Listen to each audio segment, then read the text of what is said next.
அனைவருக்கும் என் அன்பான வணக்கம். 14ஆம் நூற்றாண்டில் இத்தாலியில் லிப்பி அப்படின்னு சொல்லிட்டு ஒரு ஓவியர் இருந்தார். அவர் தன்னுடைய நண்பர்களோட ஒரு உல்லாச பயணமாக கப்பலில் போகிறார். ரொம்ப தூரம் போயிடுறாரு. போய் அவர் கடலில் தொலைஞ்சு போயிடுறாரு. அப்போது அங்கே வந்த கடல் கொள்ளையர்கள் அவரை பிடிச்சிடுறாங்க. பிடிச்சி எடுத்துகிட்டு போயிட்டு வட ஆப்பிரிக்காவில் எகிப்துக்கு பக்கத்தில் ஒரு பார்பரி அப்படிங்கிற ஒரு சின்ன ஊரில் உள்ள சிற்றரசன்ட்ட வித்துட்டு போயிடுறாங்க. அன்னையிலேருந்து அவர் அந்த சிற்றரசனுக்கு அடிமையாக இருக்கார். அவரால் அங்கேருந்து வரவே முடியல. 10-15 வருஷம் கூட ஆயிடுது. அவர் அங்கேயே இருக்கார். எப்படி வெளியில் வர்றதுன்னு அவருக்கு தெரியல. அப்புறம் ஒரு நாள் யோசிக்கிறாரு.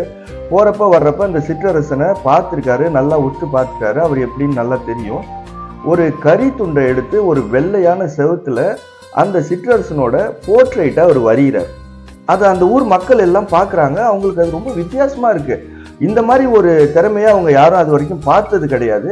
எல்லாரும் கும்பலாக வந்து பார்க்குறாங்க. சிற்றரசனுக்கும் இந்த செய்தி தெரிய வருது.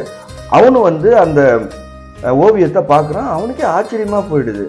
அதுக்கப்புறம் என்ன செஞ்சார், கொஞ்சம் கலர்லாம் கொடுத்து அதை வந்து அழகான ஒரு பெயிண்டிங்காக மாற்றிடுறாரு. இதை வந்து பக்கத்து ஊரில் இருக்கிற சிற்றரசர்கள்லாம் ரொம்ப வியந்து வந்து அதை பார்க்குறாங்க.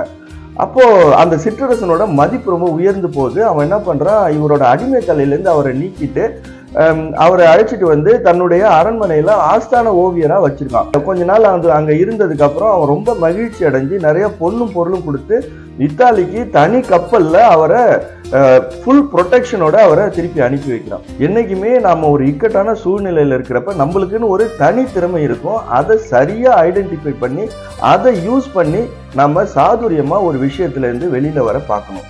எப்படி லிப்பிங்கிற இந்த இத்தாலிய ஓவியர் தன்னுடைய வாழ்க்கையை அடிமை தலையிலேருந்து காப்பாற்றிக்கிட்டாரோ அது போல. அனைவருக்கும் வணக்கம். வாழ்க வளமுடன்.